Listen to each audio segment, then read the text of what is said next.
Hello मेरे प्यारे बच्चों, कैसे आप सब। आई होप आप सभी लोग अच्छे होंगे, मज़े में होंगे और अच्छी तरह पढ़ाई कर रहे होंगे। तो मेरे प्यारे बच्चों, आज हम लोग पढ़ने वाले हैं जैव प्रक्रम के बारे में, जो 10th का चैप्टर है।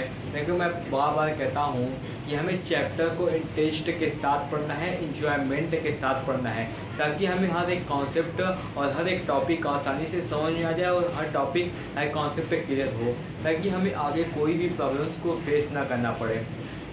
ठीक है, तो आज हम लोग जैव प्रक्रम के बारे में पढ़ेंगे और उसको अच्छी तरह समझेंगे। देखिए, आप लोगों को कोई भी प्रॉब्लम हो, कोई भी टॉपिक समझ में ना आए, आप लोग कमेंट बॉक्स में कमेंट कीजिए, मैं उसका जल्द से जल्द रिप्लाई देने की पूरी कोशिश करूँगा और आपका जो भी डाउट है वो ले लूँगा मैं। ओके, तो आप सभी लोग तैयार हैं? कॉपी पेन लेके आराम से बैठ जाए। देखें, पढ़ने का सबसे अच्छा तरीका यही होता है कि हम चेयर और टेबल पर बैठें और कॉपी पेन लेके बैठें, ताकि हमें अच्छी तरह से समझ में आए और हम लोग लिखें।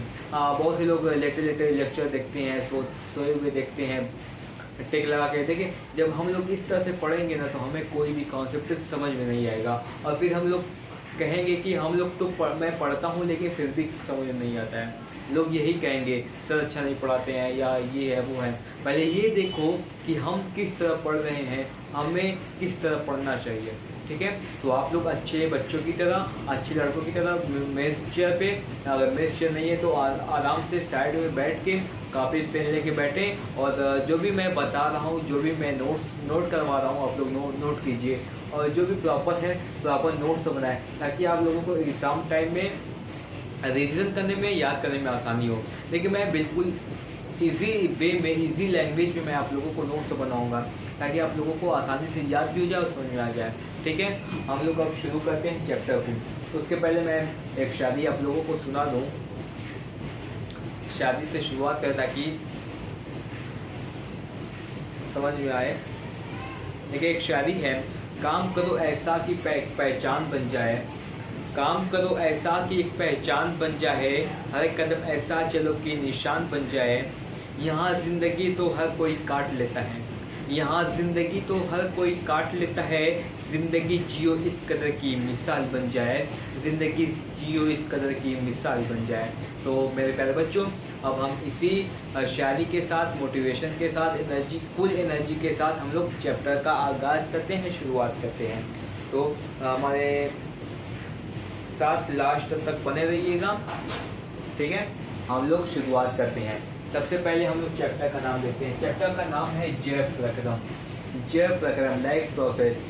ठीक है, अब हम लोग बात करते हैं कि हम लोग जो है वो जैव प्रक्रम किसे कहेंगे, लाइफ प्रोसेस क्या है।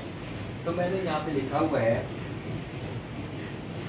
कि जीवों में वे सभी प्रक्रम, जीवों में वे सभी प्रक्रम जो सम्मिलित रूप से अनुलक्षण का कार्य करते हैं, जैव प्रक्रम कहलाते हैं। वे सभी जीव, वे सभी प्रक्रम, एक जीव में सभी प्रक्रम जो सम्मिलित रूप से अनुलक्षण का कार्य करते हैं, लाइफ प्रोसेस कहलाते हैं, जैव प्रक्रम कहलाते हैं। अब यहाँ पे इतनी बातें समझ आई, लेकिन ये नहीं समझ आता अनुलक्षण क्या होता है। अनुलक्षण मतलब होता है मेंटेनेंस, कि हमारे बॉडी में मेंटेन रखना, सम्मिलित रूप से मेंटेनेंस का काम करते हैं, उससे हम लोग जैव प्रक्रम कहते हैं। ठीक है, इतनी बातें समझ आई। अब हम लोग, आप लोग बचपन से सुनते आ रहे हैं कि सजीव क्या है, निर्जीव क्या है। सजीव, आपकी मम्मी आपको बताती हैं ये सजीव है, ये निर्जीव है, तो आप लोगों को इसके बारे में अच्छी तरह जानकारी होगी कि सजीव किसे कहते हैं। जिसमें जान होती है उसे हम लोग सजीव कहते हैं, और जिसमें जान नहीं होती उसे निर्जीव कहते हैं। यही हमारा ये टॉपिक है, सजीव, जिसे हम लोग जैव कहते हैं, इंग्लिश में लिविंग कहते हैं, और ये है निर्जीव, जिसे अजैव कहते हैं और इंग्लिश में नॉन लिविंग कहते हैं। तो इसके डिफिनेशन मैं लिखा हूँ, जिसमें जान होती है उसे सजीव कहते हैं। ये बिल्कुल सही है, जिसमें जान होती है उसे हम लोग सजीव कहते हैं। सजीव इसके अंतर्गत कौन कौन से आते हैं, जैसे कि गाय हो गया, भैंस हो गया, हम मनुष्य यानी कि ह्यूमन, हम मनुष्य इंसान है, बिल्ली है, कुत्ता है, गाय है। ये सब जो है, जो मोशन करते हैं, गति करती है, इनके एक जो है वो कैरेक्टर होता है, एक गुण होता है, इनका एक कैरेक्टर होता है। इनके जो कैरेक्टर हैं वो है, इनमें वृद्धि होती है, पोषण करते हैं, न्यूट्रिशन जिसको होते हैं, भोजन करते हैं, एब्जॉर्प्शन करते हैं, एक्सक्रीशन करते हैं, वृद्धि करते हैं, ये सब जो है ये जीवित यानी कि लिविंग की ये गुण है, पहचान है, उनके कैरेक्टर है। ठीक है, अब हम लोग बात करते हैं, यहाँ पे एग्जांपल भी लिखा हूँ, गाय है, भैंस है, मनुष्य है, कुत्ता है, शेर है आदि सब। और हम लोग बात करते हैं निर्जीव की, नॉन लिविंग की, तो इसमें मैंने लिखा है जिसमें जान नहीं होती उसे निर्जीव करते हैं। ये भी आप लोग जानते हैं, जिसमें जान नहीं होती है उसे हम लोग निर्जीव करते हैं। इसके एग्जाम्पल है जैसे कि कलम हो गया, मेज हो गया, कागज हो गया, पंखा हो गया, ये सब नॉन लिविंग के एग्जाम्पल है। आप लोग अपने आसपास देख लीजिएगा, जैसे ये मार्कर हो गया, बोर्ड हो गया, दीवार हो गई, चेयर हो गई, ये सब जो है वो नॉन लिविंग आते हैं। बहुत से लोग कहेंगे, मैंने अभी बताया कि जो है वो सजीव जो है मोशन करते हैं, गति करते हैं। बहुत से लोगों को दिमाग में आता है पंखा भी तो मोशन करता है, गति करता है।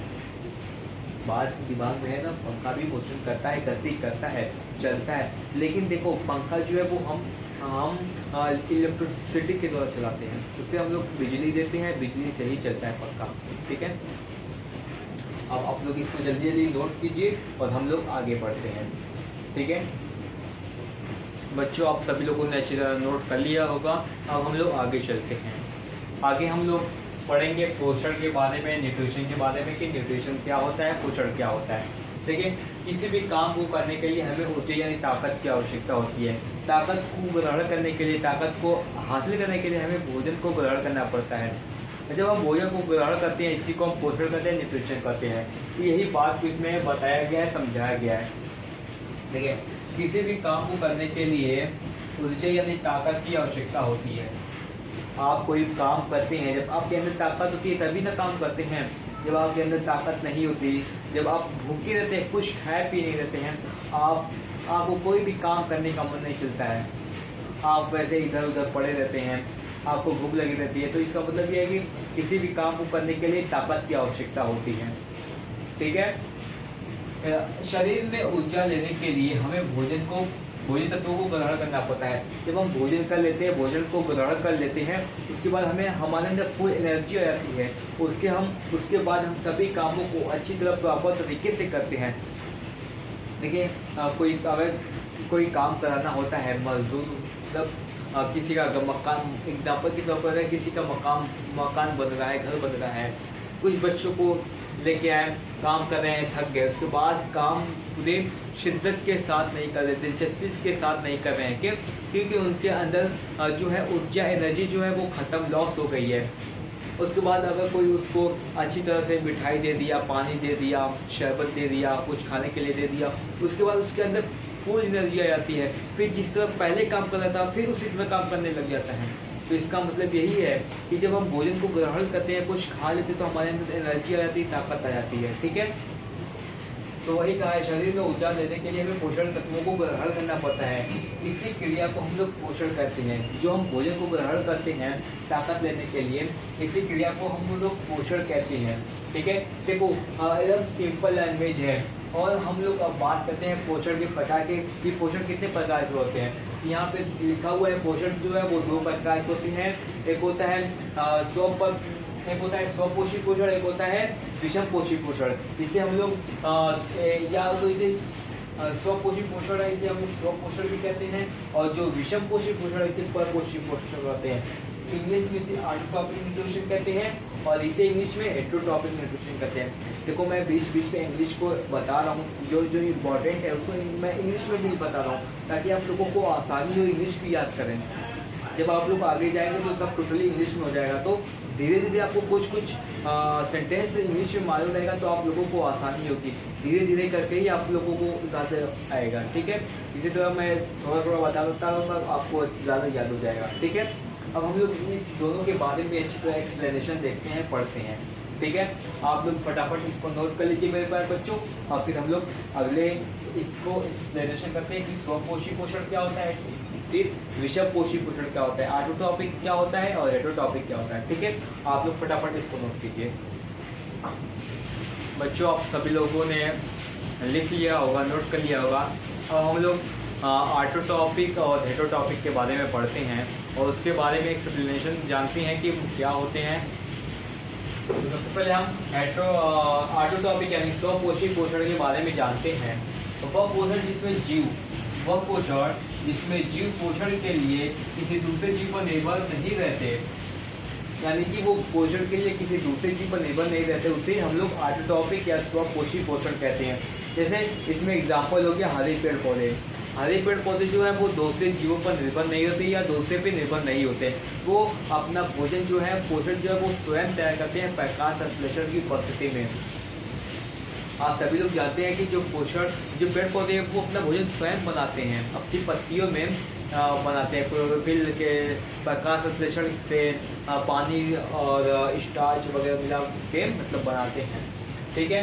और इसमें एक और लिखा हुआ है, स्वपोषी जीव की कार्बन ऊर्जा की आवश्यकता प्रकाश संश्लेषण द्वारा पूरी होती है। मैंने बताया अभी कि प्रकाश संश्लेषण से अपना भोजन बनाते हैं, तो इसी तरह आवश्यकता जो उनकी ऊर्जा की आवश्यकता होती है वो प्रकाश संश्लेषण द्वारा पूरी होती है, ठीक है।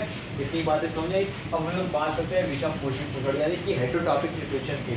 तो वो पोषण जिसमें जीव पोषण के लिए किसी दूसरे जीव पर निर्भर रहता है, यानी कि अगर हमें भोजन करना है तो हम दूसरे जीवों पर निर्भर है या पेड़ पौधों पर निर्भर है। जैसे कि अगर हम शाकाहारी हैं, हमें खाने के लिए हम पौधों को काटते हैं, यानी कि उससे फल को लेते हैं, सब्जियों को लेते हैं, उसके बाद हम लोग खाते हैं। यानी कि अगर पेड़ पौधे न रहे तो हम जीवित नहीं रह पाएंगे, ठीक है। अगर हम लोग मांसाहारी हैं तो हमें मांस खाने के लिए हमें शिकार करना पड़ेगा, जानवरों को मारना पड़ेगा, यानी कि हम जानवर पर निर्भर हैं। चाहे वो शाकाहारी हो चाहे मांसाहारी हो, वो स्वयं स्वपोषी नहीं है, वो परपोषी यानी कि दूसरे पे निर्भर है। अगर वो शाकाहारी है तो पेड़ पौधे निर्भर है, अगर मांसाहारी है तो वो जानवरों पे निर्भर है, ठीक है। इसमें एग्जाम्पल जो है वो है मनुष्य हो गया, मुर्गा हो गया, भेड़ हो गया, शेर हो गया, ये सब जो है जानवर। जैसे कि अगर हम गाय भैंस की बात करें वो शाकाहारी होती है, उन्हें खाने के लिए घास पेड़ पौधे चाहिए ही होता है। शेर है वो मांसाहारी होता है, उन्हें जब खाने के लिए भेड़ बकरी या चाहिए होता है, ठीक है। अब हम लोग बात करते हैं परजीवी पोषण की, विषम पोषण जो है वो 3 प्रकार के होते हैं।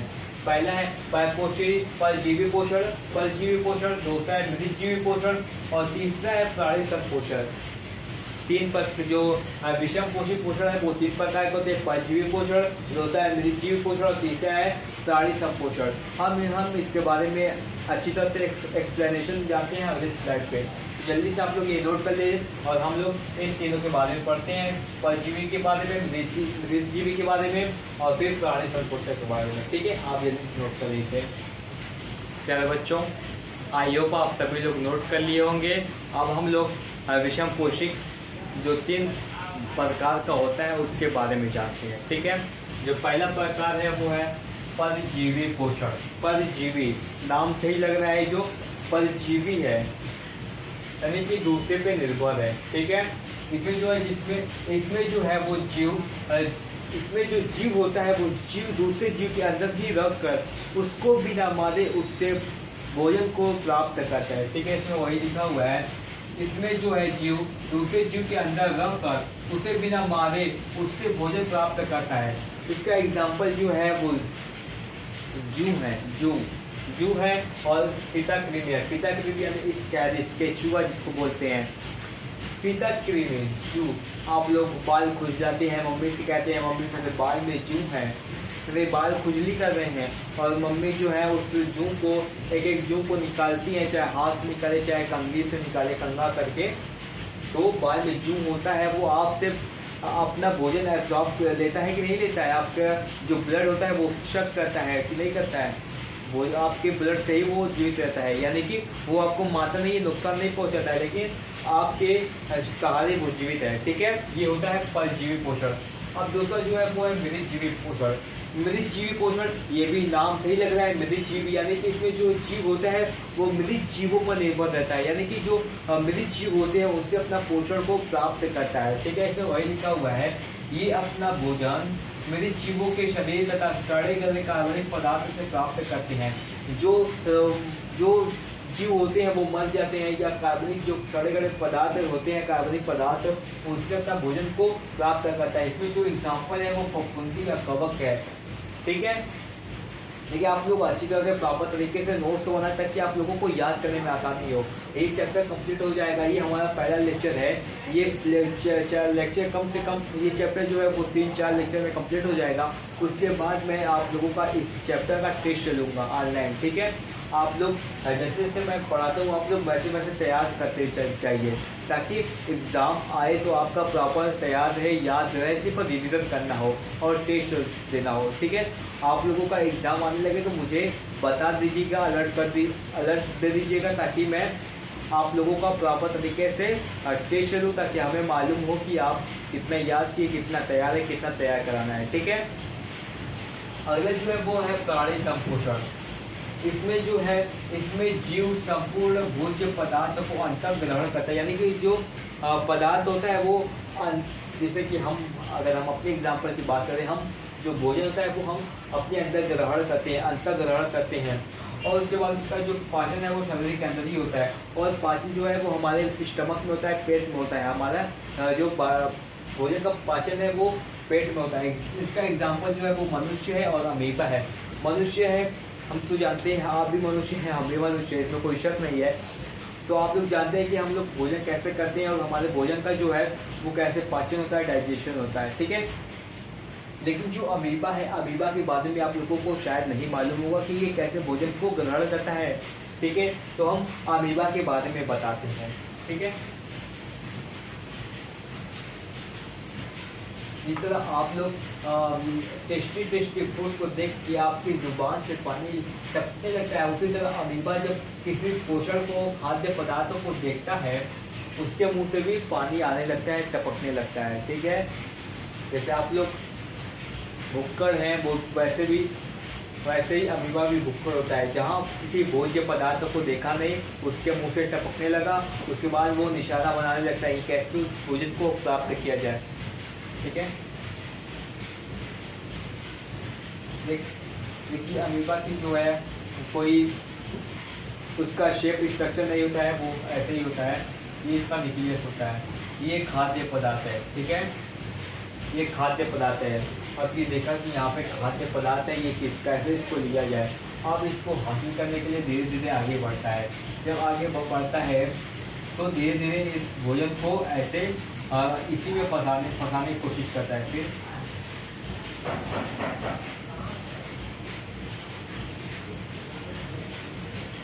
जो है इसी में अपना जो ये फुटपाथ है इसी में फंसा लेता है। इतना फंसाया और फिर इसके बाद अभी वो ग्रहण नहीं किया है, भोजन को ग्रहण नहीं किया है, उसके बाद थोड़ा सा और फिर धीरे धीरे अपने अंदर को एब्जॉर्ब कर लेगा, भोजन को ग्रहण कर लेगा। यानी कि जो भोजन है, जो खाद्य पदार्थ है वो अंदर चला गया, ठीक है। वो भी जो अपना पोषण है, जो खाद्य पदार्थ था वो अपने शरीर के अंदर अंतर ग्रहण करके उसका पाचन किया, ठीक है। अमीबा और मनुष्य इसका एग्जाम्पल है, ठीक है। तो आज के लिए हमारा इतना ही।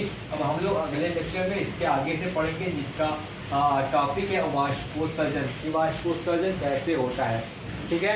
इतना बात से समझ आई। हम लोग एक बार मैं बता दूं क्या क्या पढ़े हैं। अब हम लोग पढ़े हैं जैव प्रकरण के बारे में, जैव प्रकरण के बारे में पढ़े हैं। उसके बाद सजीव पढ़े हैं, निर्जीव पढ़े हैं, फिर उसके बाद पोषण पढ़े हैं। पोषण दो प्रकार का होता है, इसके बारे में पढ़े हैं। स्वपोषी पोषण और विषमपोषी पोषण पढ़े हैं। विषमपोषी पोषण जो है वो 3 प्रकार का होता है, इसके बारे में पढ़े हैं। परजीवी, विविधजीवी और प्राणी संपोषण, ठीक है। हम लोग इतना आज पढ़े हैं। कितना टॉपिक हुआ? 3 तो 5, 5 4 9 टॉपिक। आज हम लोगों ने 9 टॉपिक क्लियर किए हैं। आप लोग इसको प्रॉपर तरीके से नोट्स बना के रिविजन कीजिएगा, ठीक है। वीडियो अच्छा लगा हो तो लाइक कीजिएगा, सब्सक्राइब कीजिएगा ताकि जब हमारा लेक्चर स्टार्ट हो तो आपको नोटिफिकेशन मिल जाए, ठीक है। इसे अपने दोस्तों को साथ भी शेयर कीजिएगा ताकि वो भी आपके साथ आपकी तरह पढ़ सकें, ठीक है। चलिए मिलते हैं अगले लेक्चर में। Thank you so much.